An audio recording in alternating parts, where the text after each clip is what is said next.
no festejan Pentecostés, pero sí festejan lo que significa, que tiene que ver con las 50 días después de la Pascua, los 50 días, porque la palabra Pentecostés en griego, Pentecostés con K, con acento al final, tiene que ver con justamente el número 50, quincuagésima significa. Entonces, para los judíos era la semana de agradecimiento a Dios por las cosechas, las semanas de las cosechas, el cronómetro, si no se me va la hora, las semanas de las cosechas o la fiesta de la semana, les decían, que casualmente coincidía con 50 días exactos después de la Pascua, 7 semanas 49 más un día más, el día siguiente son los 50 días. Y si miramos la Biblia como antecedente, no podemos decir que Dios tiene una forma única de obrar o que Dios no es un Dios predecible. A veces decimos, hay personas que son muy predecibles, ya sabemos lo que van a decir, cómo van a hablar, qué van a hacer, dónde van a ir. ¿Por qué? Porque tienen una rutina, porque tienen un estilo de vida que es consecuente de una disciplina que se han autoexpuesto y siempre hacen lo mismo, ¿verdad? Yo siempre recuerdo un tío en Colonia que él a las 12 en punto había que sentarse y empezar a comer, ni menos 5 ni en las 12:05, no, a las 12 exacto, era una cosa matemática y aquello, y todos teníamos que empezar a comer después que él empezara, así que bueno, entonces hay muchas personas que son predecibles en sus actitudes, en sus acciones. Ahora, ¿usted cree que Dios es así? ¿Dios es predecible? No. Dios es un Dios que puede obrar de muchas formas. Dios es un Dios que le encanta sorprender a su pueblo, a sus hijos, y en diferentes momentos y a veces en los peores momentos de su vida. Pero sí podemos decir que Dios es un Dios de proyectos, Dios es un Dios de planes, Dios es un Dios de metas, ¿no? Leí estos días, por ejemplo, que uno le dice, qué casualidad, no, son propósitos de Dios, que Moisés, por ejemplo, estuvo 40 años como pastor de ovejas, 40 años, ¿verdad?, allí en Egipto, y 40 años fuera de Egipto en el desierto, o sea que si dividen 3 periodos de su vida de 120 años, en 3 años, 3 periodos exactos de 40 años. Bueno, eso no es casualidad, ¿verdad? Esos son propósitos divinos de Dios. Y los 50 días después de la Pascua, que el pueblo de Israel, allí en Deuteronomio se dice, 16:9, dice que Dios había mandado que cada vez que el pueblo, después realizado la Pascua, y empezaran las cosechas de sus alimentos, a los 50 días exactos había que hacer una fiesta denominada, como dije, la fiesta de las semanas o la fiesta de la cosecha, donde cada judío debía de traer una ofrenda en agradecimiento a Dios por lo recibido, porque se entendía que todo lo que se recibía, se cosechaba, venía y era producto de Dios.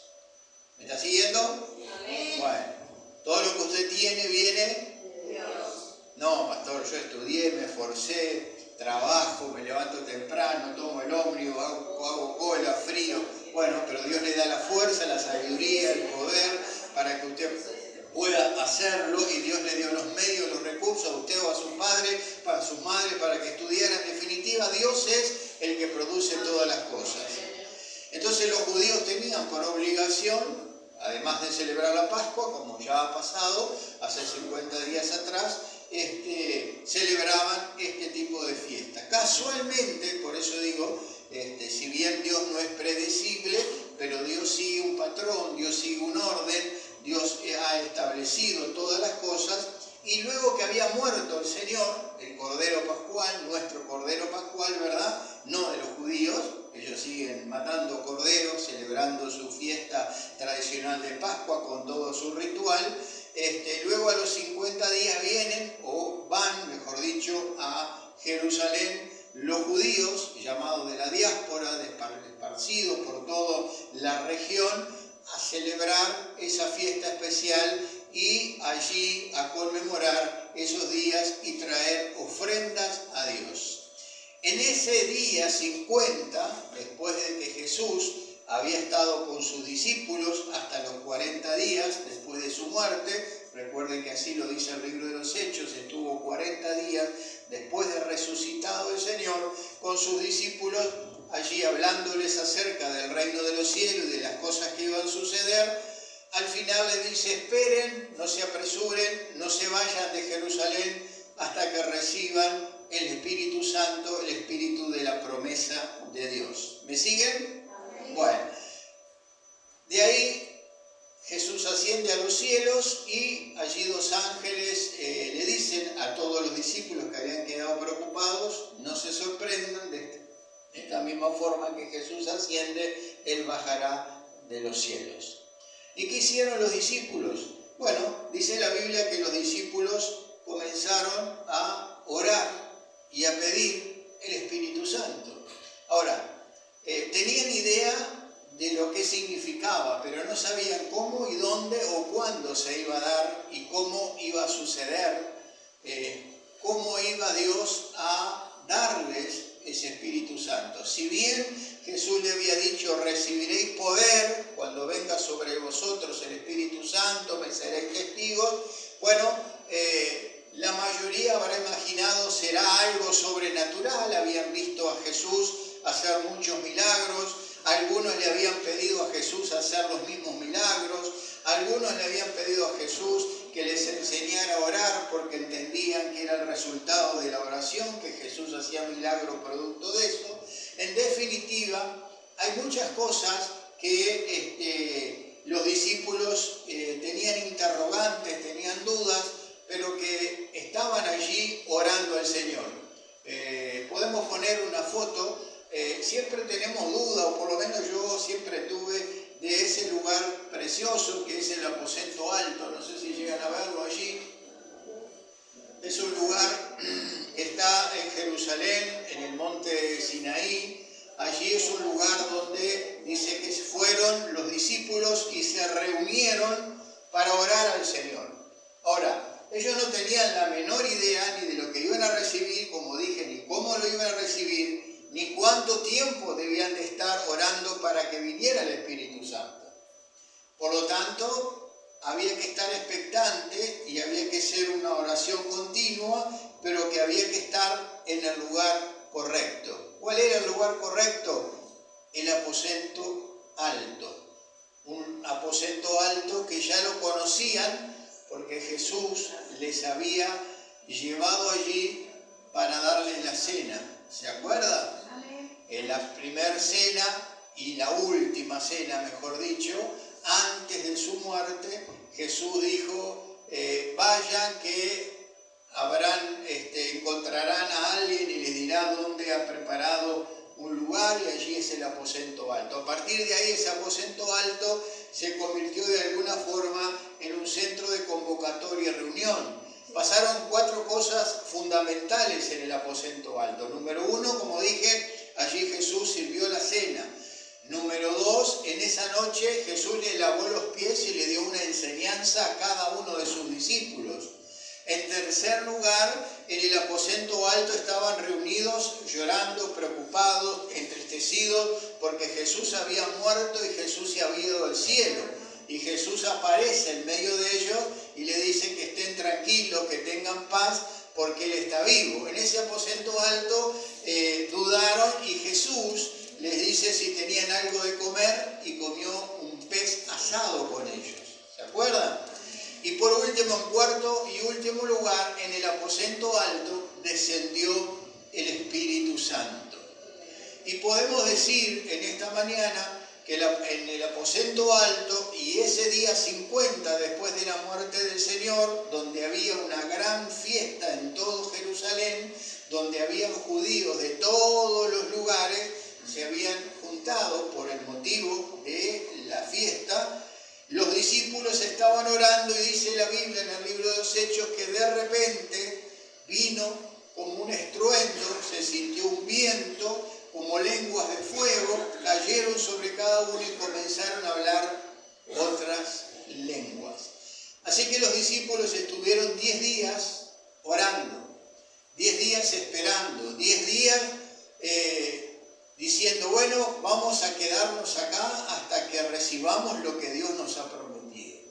Y yo quiero en esta mañana, en primer lugar, resaltar la paciencia, la necesidad y lo que ellos entendían que se les había prometido y que tenían que esperar allí.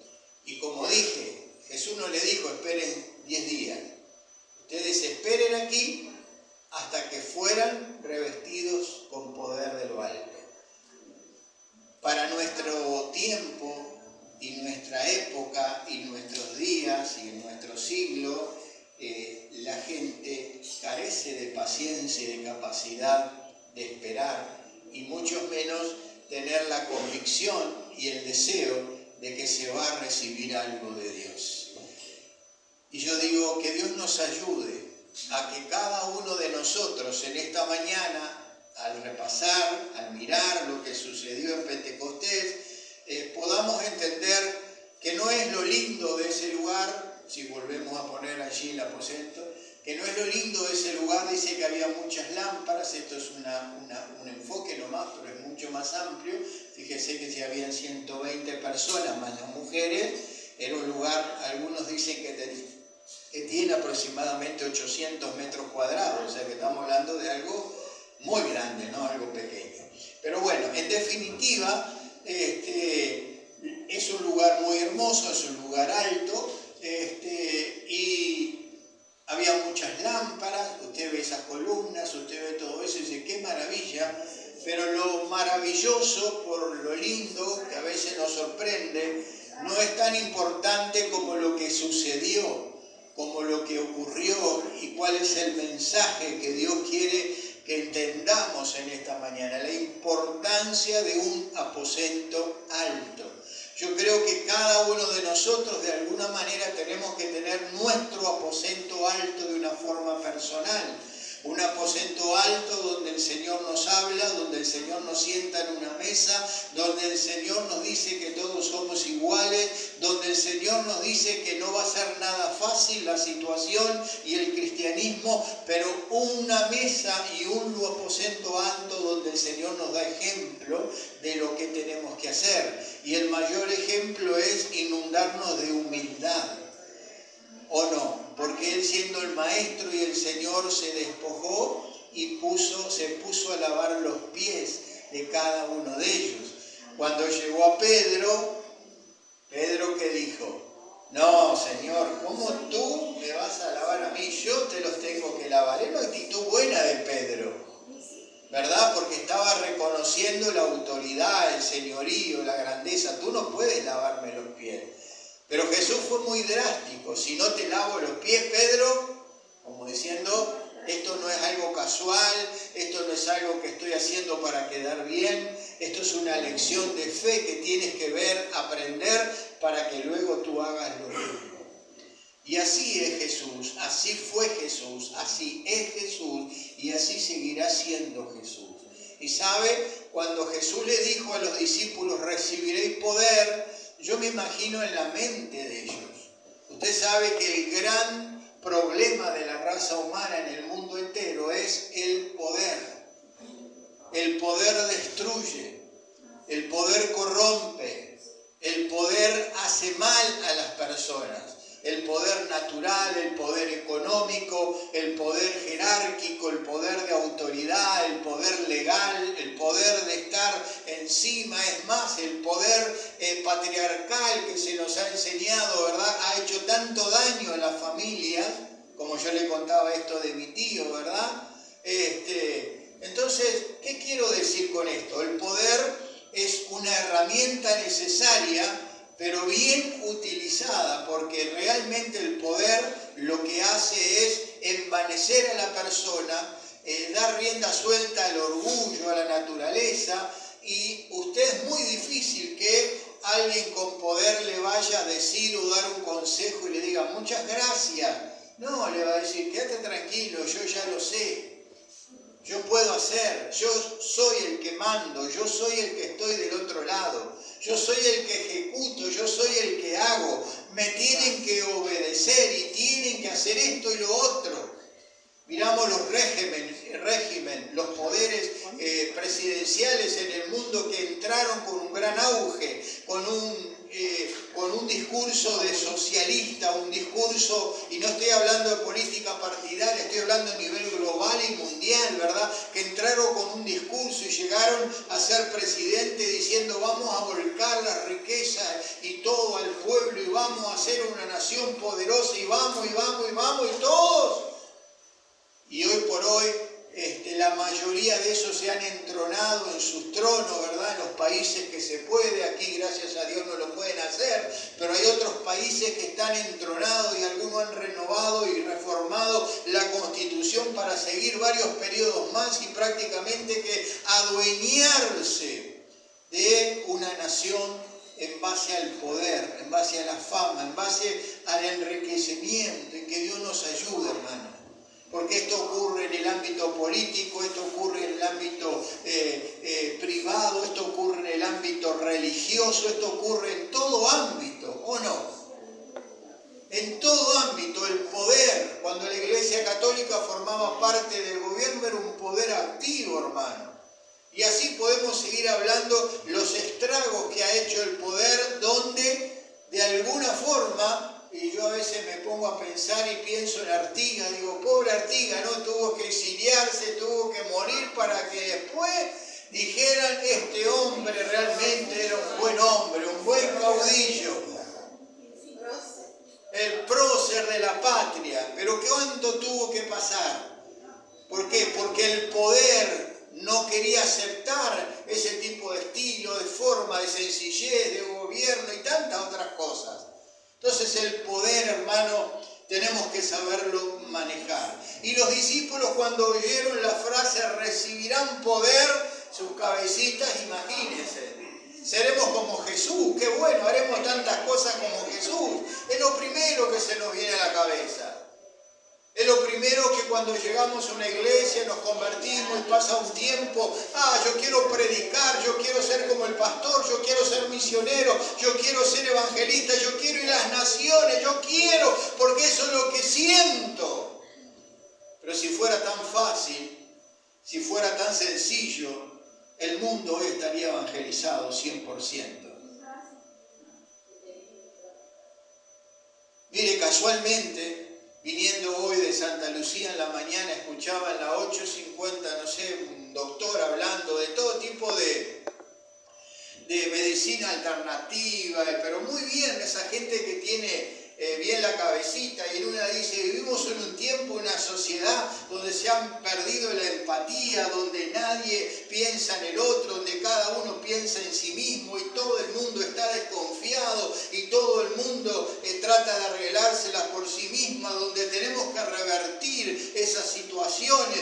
Y allí dice, aún la religión, porque no estaba hablando de religión ni nada, ¿no? Aún la religión, dice, ha perdido la confianza de sus fieles, dice, porque han hecho las cosas equivocadas. Entonces el ser humano cada vez vive más independiente y se aísla más, y esto es un problema generalizado del mundo. Habló muy bien, y yo decía, qué realidad, que Dios nos ayude a poder entender que necesitamos lo que ocurrió en el aposento alto diariamente, que ocurre en nuestras vidas. Y para entrar en tema necesitamos que hoy el Espíritu Santo pueda ocupar su lugar, pueda llenar nuestras vidas.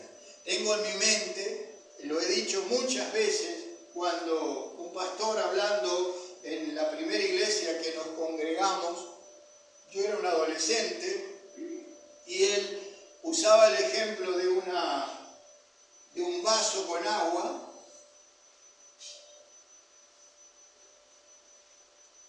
que tenía al lado y tenía una jarra, y ponía la mitad del vaso y lo levantaba y decía, ¿usted cree que esto está lleno? Y todo el mundo decía, no. Bueno, y volvía, 3/4, ¿está lleno? No. Bueno, volvía y lo llenó hasta que se desbordaba. Dice, ¿está lleno?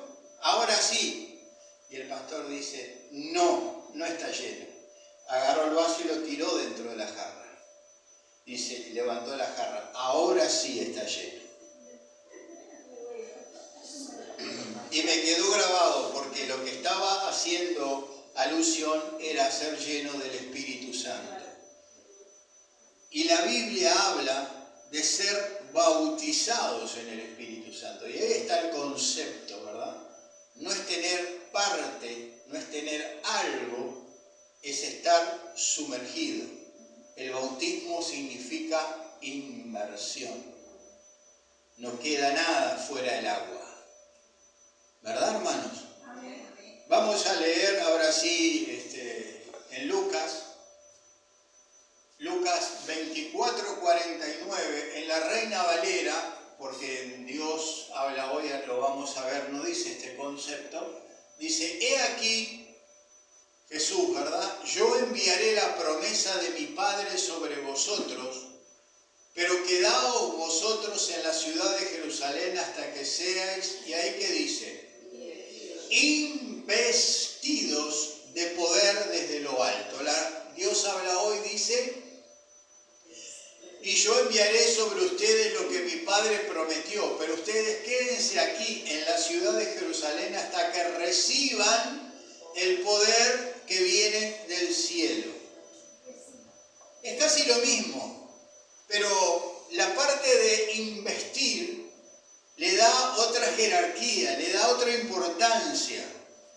Lo más común que nosotros podemos entender hoy en día es cuando los gobiernos, gobernantes, los reyes invisten, le dan investiduras, lo que se llama, ¿verdad?, reales, o investiduras diplomáticas, o investiduras, ¿verdad?, que le da honor, le da jerarquía, le da autoridad, le da poder para ejercer una tarea o un cargo, para desempeñar algo, ¿verdad? Un embajador en otro país es el representante de la nación. No es poca cosa, ¿verdad? Pero para eso tiene que ser investido por las autoridades, por el Parlamento, como un embajador. Entonces, en esta expresión, ¿verdad?, habla de ser investidos con el Espíritu Santo. ¿Qué significa? Que Dios mismo, ¿verdad?, nos iba a investir, nos iba a dar esa autoridad, ese poder. Usted y yo podemos tener muchas cualidades, muchos talentos, mucha facilidad de palabra, muchos estudios en esto, en lo otro, pero sin la investidura, usted no puede ejercer ese trabajo, ese ejercicio, esa responsabilidad que se le va a designar el día de mañana. Es como decimos, mucha gente está manejando un taxímetro, por ejemplo, y es un médico. Pero bueno, no consiguió trabajo y por lo tanto está haciendo otro tipo de cosas. Que Dios nos ayude. El simple estudio, el conocimiento no nos garantiza el éxito y lo que Jesús le dijo a sus discípulos. Para poder ser buenos testigos del Señor, para poder hablar en su nombre y de parte de Él, para obrar milagros, prodigios y maravillas, necesitamos sí o sí ser investidos con el poder del Espíritu Santo. Necesitamos ser bautizados con el poder del Espíritu Santo. Y sabe, como decíamos el domingo pasado, decía mi esposa, una de las señales es hablar en otras lenguas. Pero eso es una señal, es una demostración. Pero el Espíritu Santo no solamente quiere que usted hable en lenguas, sino que el Espíritu Santo quiere que usted sea el hombre y la mujer que Dios ha llamado y escogido para hacer grandes cosas, para producir cambios en su entorno, para que donde usted esté las cosas sean diferentes. Para que usted sea un agente de cambio, para que usted sea una persona, hombre, mujer o hombre, que pueda traer ideas nuevas, conceptos divinos, sabiduría de lo alto, saber qué hacer en momentos oportunos, ¿o no? Amén. Decisiones salomónicas, ¿se acuerda de dónde viene esa frase? ¿Se acuerda o no se acuerda? Dos mujeres peleándose por la tenencia de un bebé.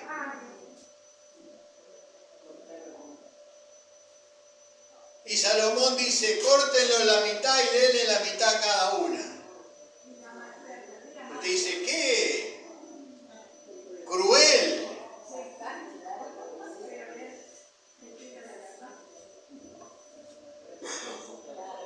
Pero la verdadera madre prefería que su hijo siguiera vivo, aunque no lo tuviera ella. Y esa madre comenzó a gritar desesperadamente, ¡no! Déselo a ella, es hijo de ella. Y Salomón dijo, déselo a la que habló, porque esa es la verdadera madre. ¿Cuántas veces necesitamos al Espíritu Santo para que nuestras decisiones sean sabias, no fundamentadas, no allí pensadas, meditadas y convenientes a mi vida, a mi situación, a esto, a lo otro, o al que dirán? ¿Cuál es la voluntad de Dios? No la sé, bueno, pero Dios la va a revelar, ¿o no? Dios la va a mostrar. Que Dios nos ayude en esta mañana. Y dice la Biblia, hasta que seáis investidos. Necesitamos que Dios nos invista de poder y autoridad. Ahora yo le pregunto, ¿esto alcanza a nosotros? Digo nosotros, yo por lo menos recuerdo que cuando tenía un poco 12 años y medio, casi 13 años, recibí el Espíritu Santo y comencé a hablar nuevas lenguas. Pero 3 años después estaba perdido en el mundo. Perdido totalmente, hermano. ¿Qué falló?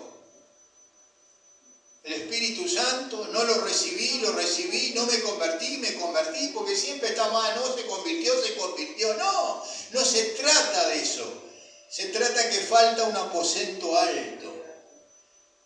Falta tener un lugar donde hablar con Dios, donde relacionarnos, donde consultarnos a Dios, donde que Él pueda hacernos ver que necesitamos cada día ser limpios, lavar no solo los pies que se nos pega y vaya que si no los lavamos la suciedad puede seguir entrando a nuestro cuerpo, nuestros pensamientos, el blanco de Satanás. Necesitamos que la sangre derramada en la cruz del Calvario nos limpie de todo pecado cada día, pero para eso tenemos que tener conciencia de pecado. Porque nadie se va a arrepentir y nadie va a pedir perdón si no se da cuenta que ha ofendido, que ha hecho algo malo. ¿Estamos de acuerdo? Es más fácil acostumbrarse a hacer lo malo. Es más fácil que acostumbrarnos a reconciliarnos con Dios cada día y a reconocer nuestros errores y nuestras faltas. Y es ahí donde el simbolismo del aposento alto, ya de por sí un lugar alto, no era un llano, ¿verdad? Ya de por sí un lugar especial, un lugar donde se iba a adorar, a buscar, a honrar al Señor. Que Dios nos ayude, que nosotros podamos decir, somos una iglesia pentecostal, pero no una iglesia de los 50 días, una iglesia que derrama y que se derramó el Espíritu Santo y está activo. Usted y yo debemos ser un aposento alto delante de la presencia del Señor, aún para que otros puedan encontrar a Cristo a través de nuestras vidas. Gloria al Señor. Luego dice que cuando al 10º día comenzaron a descender de la oración lenguas como de fuego. Yo me imaginaba en estos días un fuego. Nosotros tenemos una estufa y la prendimos por el frío, obviamente. El fuego comienza centrado y se enfoca y larga sus llamas, ¿verdad? Y a veces vuelan esas chispas, ¿verdad? Hacia un lado, hacia el otro, que uno las puede ver. Yo me imaginaba un fuego invertido, ¿no? Dios como fuego derramando de su poder sobre cada uno de ellos. Dice que los que estaban orando, buscando a Dios, fueron llenos cada uno del fuego y de la presencia del Señor. Fuego, ¿verdad? Allí estaba purificando el Señor, allí estaba llenando y cada uno comenzó a hablar en lengua, pero dice que esas lenguas eran lenguajes o idioma. Recuerden que los discípulos y Jesús hablaban en arameo, los mismos judíos hablan hoy en hebreo, pero después había judíos de Roma, de tantas otras provincias, que hay como 14 que están mencionadas en el libro de los Hechos, que eran judíos que habían nacido en ese lugar, pero eran judíos que te habían tomado su idioma, su lenguaje, su lengua, y allí dice que todos estos, imagínense un alboroto en el aposento alto, y griteríos, y ruido, y lengua, y bueno, no tenían parlante, no tenían micrófono, pero aquello sobresalía, porque todos exaltaban aún a Dios. Todos adoraban a Dios, todos allí pensaban que bueno, habían recibido algo que no se habían dado cuenta, pero estaban como en una forma totalmente humanamente inconsciente, ¿verdad? Y los que los veían, dice que me imagino habrán bajado o algunos habrán subido a ver, no se especifica, pero luego Pedro baja seguramente, dice que allí decían están ebrios, están borrachos.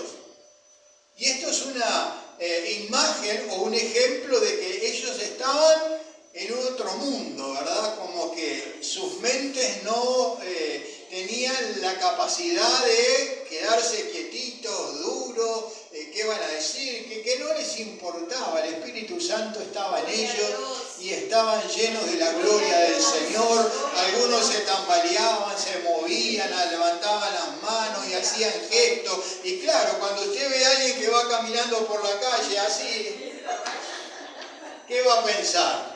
¿Está alabando a Dios? No, cuando habla con Él, bueno, se imagina, ¿no? El aliento ya sabe que está ebrio. Y eso es lo que pensaron los judíos y todos los que estaban allí. Y fue tan grande el alboroto que se arrimaron 3.000 personas. Hermanos, no fueron 100, 200, 3.000 personas. Y Pedro, en 5 minutos, Pedro, lleno del Espíritu Santo, porque el Pedro, antes de ser lleno del Espíritu Santo, negó al Señor, se escondió del Señor, temió por su vida, pero ahora, lleno del Espíritu Santo, lleno de la presencia del Señor, se paró y en 5 minutos de predicación, yo ya llevo 31, 5 minutos de predicación, y nadie se convirtió todavía. Nadie está llorando todavía. Nadie está preguntando, ¿qué tengo que hacer para ser salvo, pastor? ¿Cómo puedo arrepentirme de lo que hice? 5 minutos, lleno del Espíritu Santo. El apóstol Pedro les dijo, ustedes tienen que arrepentirse y volverse a Dios. Mataron al autor de la vida, pero Dios le levantó de los muertos y lo puso por Señor y Salvador de todos.